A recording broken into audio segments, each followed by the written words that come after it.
ended off, you were saying how you started recording at the camps. It was because you noticed when you went to the different camps that the people who were previously recording or hadn't been recording were retiring and stepping down. You said you went to Iowa and the person who was recording was retiring, so you had the equipment, so you volunteered to take over. And I didn't just volunteer, I asked if I could. What was his name? I can't remember his name. He was a Methodist pastor. There were some reels that I have that have a guy's name, like Al something. No, not it. But you said Coronis. You assumed it was probably the same. You got there, and the person was also getting ready to kind of stop doing the recording. So you. Well, they had stopped.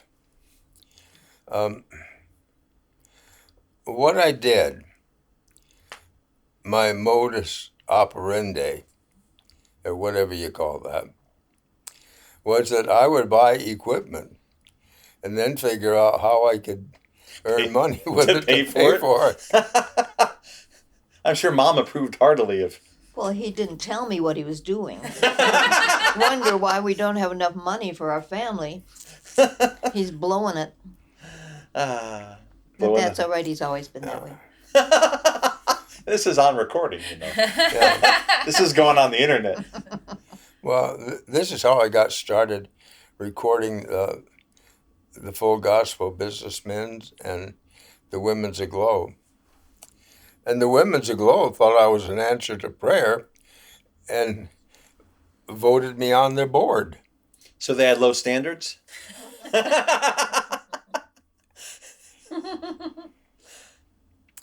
You remind me of that story.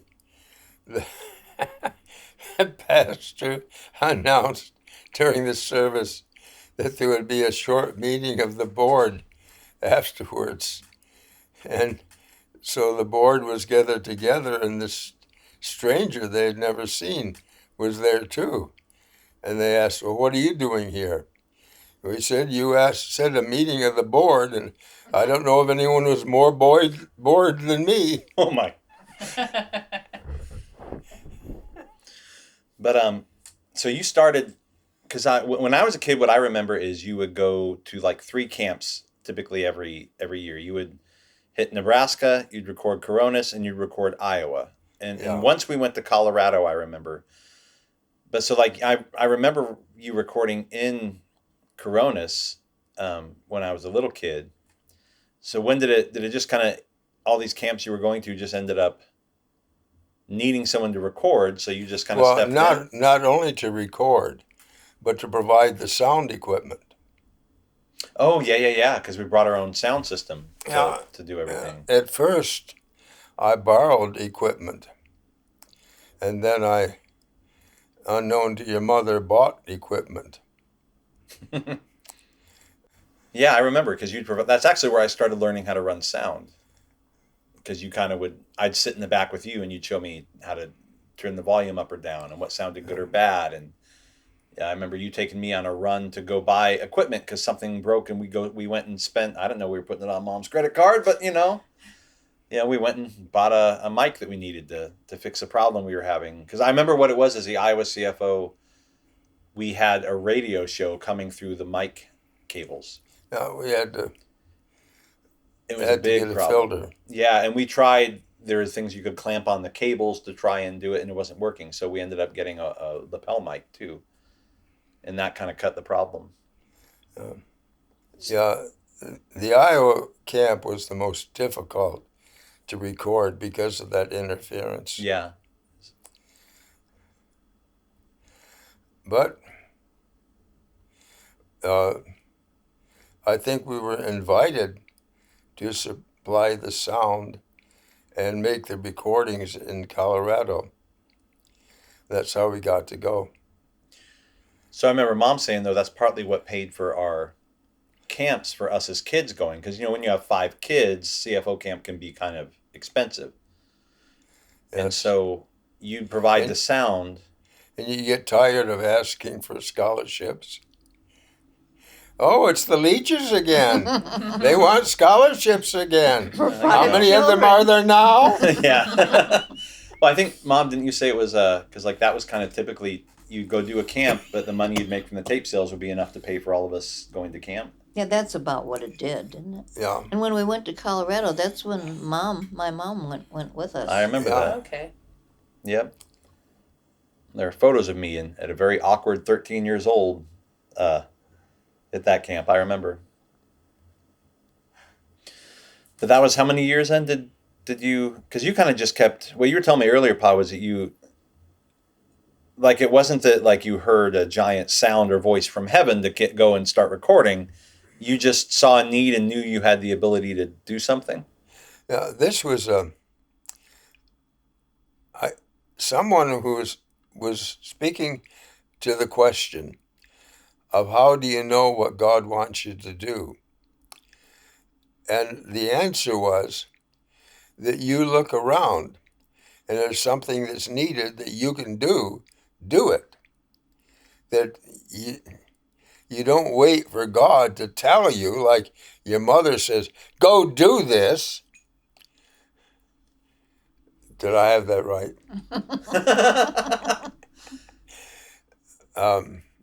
But God expects you to use your own eyes and mind, and if you see a need that you can meet, then you do it. And that's the reason. Well, that's the whole thing behind getting into the tape ministry. Was no one was doing anything to preserve these tapes and the messages, and they were just going to be lost. And something had to be done, and no one was doing it, so I did it. That's one of the things that I think I'm excited about getting to next in the messages I'm playing in is we have old wire recordings. I think you said Marsha Brown gave those to you? I don't remember who. Because we had the CFO themselves, the ACFO, gave a bunch of those originals to you. So a lot of the ones I'm playing in were given to us by CFO themselves, too. Well, we went to see Marsha Brown, wasn't Yeah. she, from Chicago? I thought I remembered you went to see Marsha Brown in Chicago, and she loaded Yeah. you up with these originals to bring back. Yeah. And we're just now getting to where we're able to play them in. But these are old wire recordings on this Weber, not that's a grill, Webster machine that it's pre-reel to reel even. It was, so we have a whole box of these original, what they would have been it was recorded wire on. to wire, wasn't it? Yeah, it was a spool of wire that recorded magnetic wire. So these will be interesting to hear what's on there. Yeah, when I was in high school, years ago, centuries ago, our principal got wire recorders for the school because he was, that kind of futuristic thinking principle. And because of that newness of them, he only allowed certain people to run them. And I was chosen as one of those who got to run them. I also did all the movies and things, which in high school, that was a great thing because the teachers didn't show their own movies. I had to go and show the movies. And I got out of a lot of classes that way. So, which might explain why in the previous session we recorded, you flunked out of college. Yeah, but I got paid for it. You got paid to do that, I too? got paid Hey. to cut classes. Wow. Schools had more money back then, huh? Well, it was still at a point where they weren't training Yeah. the teachers to be able to use all these different equipment. Well, these course. ones are also, they're old enough. It took me a while to hunt down the actual owner's manual and repair manual so I know what to replace because I couldn't get it to work, and then you want the output to be right, and it's pre-circuit board, so it's all mechanical parts and vacuum tubes. That was what I grew up on. I knew how to repair that kind of equipment. I knew how to test it. but then they changed everything, and instead of replacing tubes or capacitors or resistors, you ended up plugging in a new circuit board. Yep. The challenge was gone. Well, you can still repair the circuit boards unless the reel-to-reel we just replaced, it was beyond what I could do because it'd eaten through. But anyway, yeah, so going back to you recording at the camps, how many years, when was it you finally stepped down from like recording all those camps? Because you started then in like the early 80s. And I know you recorded the CFOI, the International CFO in New York, Maryland in Maryland, 2005. Yeah. We did 1, 2, 3. Did we do 4 national meetings? I don't remember. It was after we were married you stopped, because I was still showing up at the Iowa camp. Yeah, and we asked you to come and even be a leader. Yeah, Adele and I led. As a kid, I was a teenage member of the Iowa Council Ring. Yeah, you used to go with us to those meetings. Yeah, we'd go to the meetings, and I'd hang out with a friend of ours and whose parents were also on the council ring, and we'd be bored together all day long while you guys were praying and yakking. But no, I remember Adele and we led youth at the Iowa CFO for I think 6 years in a row. I don't remember. think it was that many years. No, it was like 3. All I it was know more is than 3. They broke the rules to have us more than 3. that Helen's mother got to go with us, Yeah. and she just thoroughly enjoyed babysitting Kara. Yep. Little I Kara. remember that. That's our eldest child. Who's 19 now. Yeah. But yeah, it was sometime after that. So it's probably, I got married in, what year did I get married? 2001. 2001. Thank you. That's why my wife's here. 2001. We stopped going and recording the camps, except for Iowa? except maybe for Iowa, when the tape sales dropped off. Yeah, because It was not worth the effort of putting in all that time for nothing. because it was costing you money to go to the camp at that point. Well, I got room and board at the camps, but it was just that when you couldn't sell tapes, why go to all that work to pack up that equipment Yeah. and take it and not get something for If it? people weren't interested in buying them. Yeah, They and for weren't sound buying. equipment, it'd probably be much easier than for them to even, if no one's doing the duplications, then you just need someone local can come and put in you can rent a PA system for $150. You know? So I think it was probably around 2010, 20. Well, you were 12? doing that after I was director of the daycare. Yeah. Because you would go off and leave me. Yeah. Alone with me. Okay.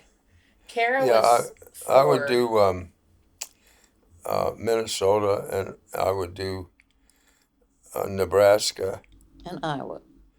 and Iowa. Those were my 3 main camps. I got a call to go to California. They wanted me to come and be their recorder and provide the sound system. And I said, have you stopped to think about what it's going to cost to get my equipment out there Yeah. and me? And they were going to pay the whole thing.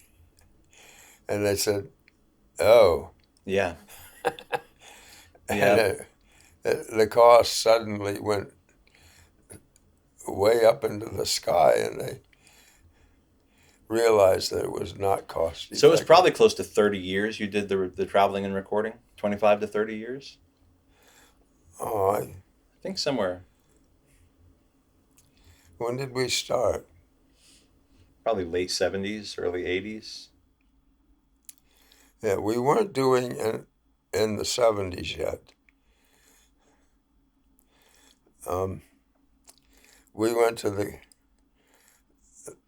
charismatic conference on whatever that was called back in the 70s, where we went to Kansas City. The CCRC it was. It wasn't CFO, it was something else, wasn't it, that we went to and we heard Tommy Tyson and... Yeah, the Conference on Charismatic Renewal. Yeah. Well, you recorded in Iowa, too. Yeah, Iowa had one, and we recorded that. And that's where I bought 10 recorders because they wanted all the workshops recorded. And so I would go in and set everything up, and all they'd have to do would be to push the button, or I'd push the button and go to the next one. And we took Debbie and David with us to help with that? Yeah. Because I remember being concerned because Debbie went off somewhere and there's so many people there. I didn't want to lose Debbie. You know, you don't know, even if they are Christian people, someone could nab her. Yeah. Yeah. That's strangely enough, that's actually what it really hadn't changed when I worked for Piper Media Services in Oklahoma when we would record conferences. Back then it was the same thing. We would have it was CD recorders, but we'd have a CD recorder for every room and a little setup with microphones, and that's my job, is making sure stuff's recording. Yeah. And just run room to room. You'd have one person assigned to I'd prep it. They just have to hit a button when they start, because you can't be in 30 rooms at the same time. Yeah. Well, that's what we'd be. They would be in a room with someone, so they had to be in high school then, at least. Yeah. Okay. Yeah. So you were recording, so probably 25, 30 years recording camps. Could be. So adding that, so I can kind of lead the transition into what started happening with the things is so Shepherd Ministries was running as a lending library where people would write in the letter or call, I guess they could, but and you'd have a catalog from like the Lord's Own Tape Ministry plus what you had, and then they would request tapes that they could borrow for up to 4 weeks, and then they'd have to pay to ship them back, and you'd do that. Yeah. But that really, cassettes started to go away, so you were having virtually nobody. It had gotten to the point where people weren't interested in getting copies of the messages they were hearing because they were not of the primary main speakers who were retired or dying off. Yeah. And I mean, it's amazing because no one was asking for any of Glenn Clark's messages after he died. I mean, historically, I was trying to be funny about that. He wasn't there to speak. Yeah. So they didn't want his messages that he didn't give. Yeah. Oh, yeah. But there was still like a demand for it, and you had all this giant library of thousands and thousands of good messages from. Yeah, at one time, we had upstairs as room dividers 50,000 cassette tapes. Mm-hmm. And we slowly got rid of those because the Lord's Own Tape Ministry would make as many copies as they needed to meet the demands. Yeah. And so of some talks, there might be 10 copies. Other talks, only 1 or 2. It all depended. I think we stripped it down to 2 copies each is what we tried to keep, if I remember right. 1 master and 2 copies. Yeah. But even now, like a lot of what I deal with is those cassettes over time too, the plastic warps, things wear out, and you've got to, like the quality of the cassette and being able to play in is going down. Yeah. So it's a limited time. The reel-to-reels actually play in better than the cassettes. It's less moving plastic parts. Yeah. But the popularity of cassettes was very short. yeah. And then it was CDs. And they didn't want just one talk per CDs. They want us to put the whole camp on one CD. Yeah, as MP3 files, yeah. And at that point, we didn't even try to do that. Well, because you not only would have had to have, you had a CD recorder with you, which I actually still have in Oklahoma, but you have a CD recorder, but then you'd also have to be able to put that at that time into a computer, convert it to an MP3 and collect all those together and then burn those out and copy those out. And like modern conferences, they give you a single USB drive with all the conferences. You're recording them straight to a file, a digital file. Yeah.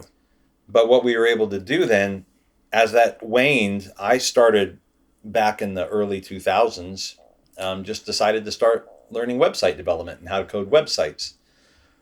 So I think Dave had already done our first website, my brother David, and I ended up taking it over and making a new version, and we added a few hundred messages up there. And slowly I've added about 50 messages per year as I've been doing it. But what kind of was shocking was, especially the first few years we put it out, we had 20,000 downloads of those messages off of our site. Yeah. And there were people who couldn't believe that there was that kind of demand. Yeah. CFO people. When I told him the numbers, his mouth drops open. He didn't think there would be that kind of demand. So at that point, the CFO began to help us out a little bit. They gave us, it was an 8,000 or 9,000 grant that allowed us to upgrade the computers.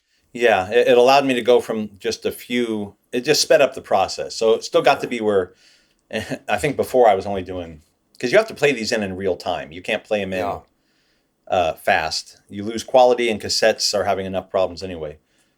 But I was able to then edit much faster. And so I was only doing maybe 15 a year at that point. Because also I'm working a full-time job and I have a wife and 5 children. So what I was able to get to an average is about 50 messages a year, about one a week up. So we had around 600 or 700 messages by the time I've been doing it for about 10 years up there. And just last year, I know the statistics are, we had 13,500 approximate downloads or streams of messages on the website. And what we recently have done is, so my dad has a little story to go with it. He had inherited the family farm back in the 80s that was worth practically nothing. As I said before, that my folks came up so that my mother could take care of her dad, my Grandpa John, who had cancer.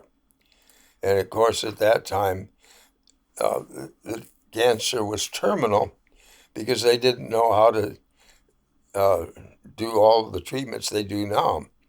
And so it just kept getting progressively worse. And so my mother was there to be his caretaker. And then my dad, it was the wartime when we came, and my dad went up to Buffalo and would work during the week at a defense plant and then come home on the weekends. He was sorely tempted. He had already been in World War I. And he tells of, like back at the time when, in the wintertime, when the Hudson River froze over, that they'd drive their Jeeps and things on the water or on the ice and have a lot of fun. And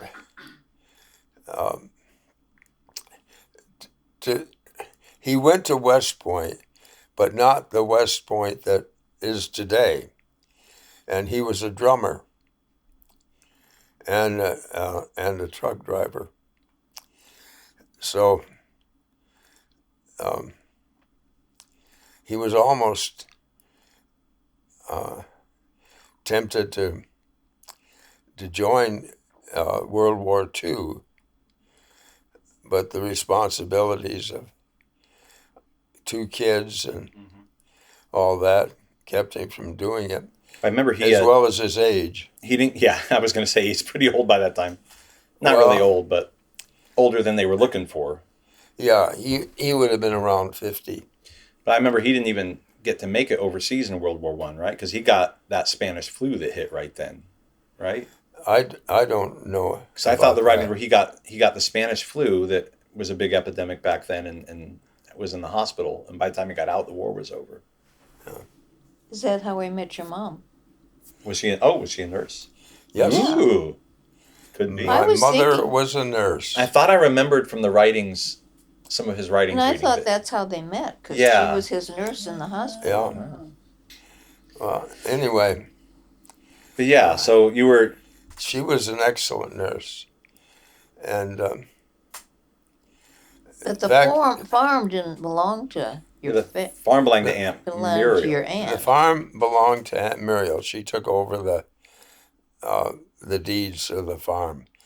But the ancestors had been on that farm for I don't know how many years. And she had taken it over and paid off. I guess they'd mortgaged it a couple different times to get money for crops and to maintain the farm life, and then slowly pay it back. And she took over and paid it off. And when my mother died, my dad had felt believed that the reason that Aunt Muriel had allowed them to stay there rent-free was because they'd taken care of Grandpa and had earned the right to live there.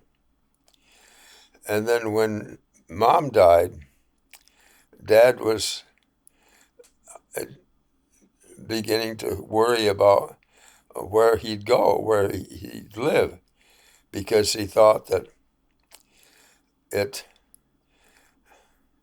he no longer had any reason to. Like that connection to Aunt Muriel was kind of run its course. Yeah. And so we'd gone out to the funeral, and then Aunt Muriel asked me to go with her to see a lawyer. That was in 1973. 73. And to my utter amazement, she asked the lawyer to deed the farm to me. So I came back from that trip the owner of a farm. And I explained that to Dad. I says, now, you're going to have to pay me rent. But he didn't. No. He took care, he paid the taxes Yeah. when they were due, but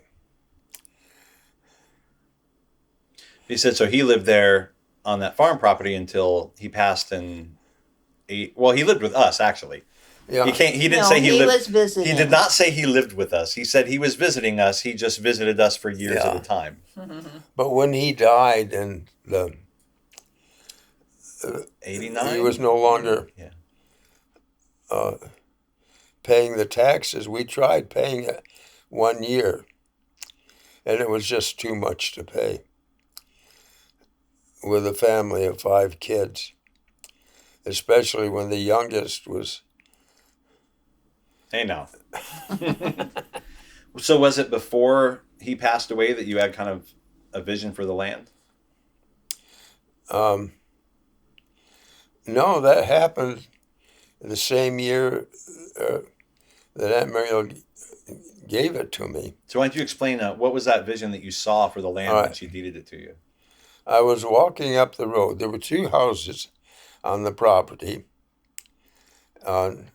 near together, and I was walking from one house up to the other, and all of a sudden I had this vision of a retreat center. So I knew from that point on that farm really wasn't mine. and I was being told it wasn't mine. And when we tried paying the taxes on it, and it was just so expensive. And by that time, we had already organized as the Shepherd Ministries into a nonprofit organization. Yeah, we've been a nonprofit since '81. And so we deeded it to Shepherd Ministries in order to get it off the tax rolls and wait, and figured that, God gave it that vision, and he did say that it would not be the work of one man.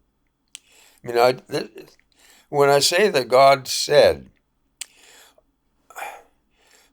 for most of the things, it was just dropping a knowledge into my head. There's only a couple times I've actually heard a voice. Mm-hmm.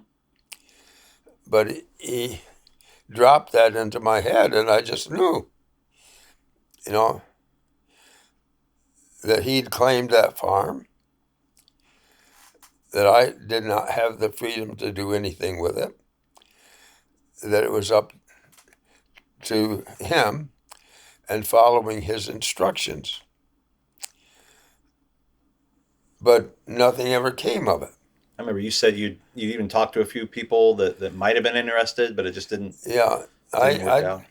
I talked seriously to Dr. Bill Reed. Yeah. And I know he had his place in Florida. And I asked him about, had he ever think of a place up north, like in New York?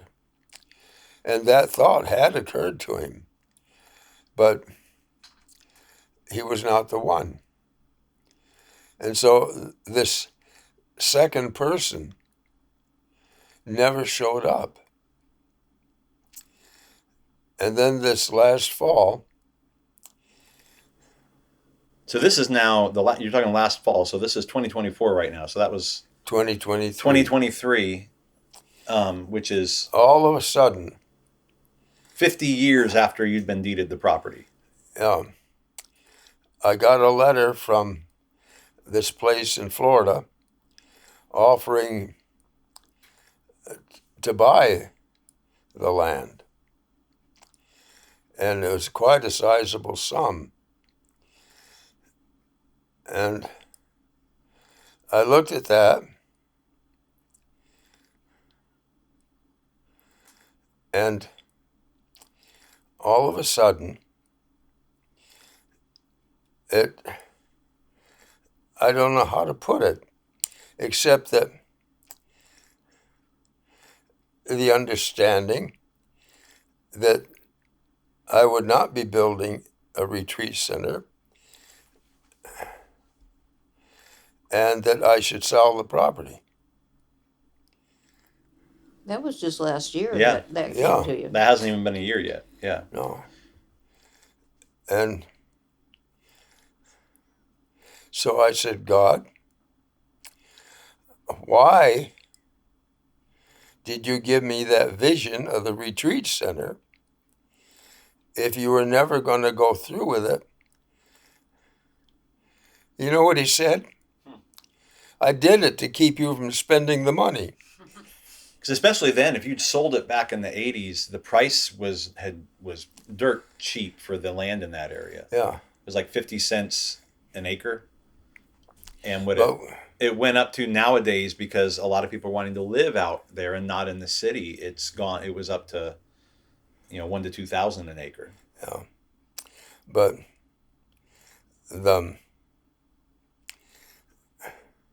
God gave the vision to keep me from selling the farm, because in our financial situation with 5 children and living on a pastor's salary,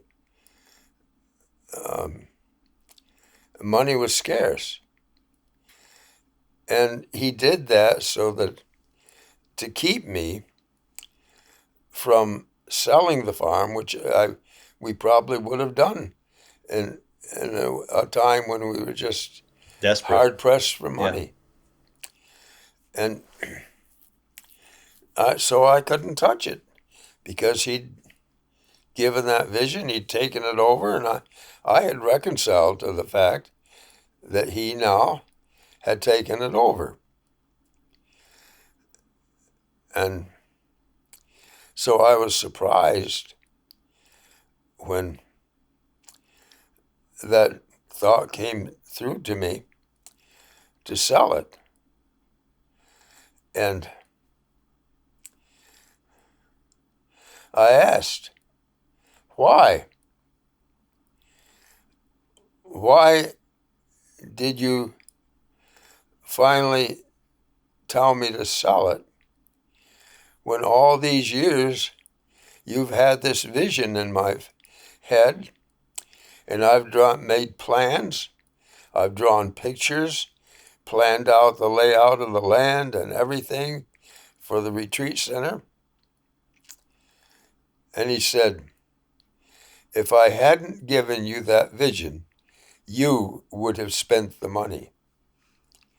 So God had a plan. Thank you for listening to the CFO Classics Library podcast brought to you by Shepherd Ministries, Incorporated. To learn more about the CFO Classics Library, please visit our website at www.cfoclassicslibrary.org.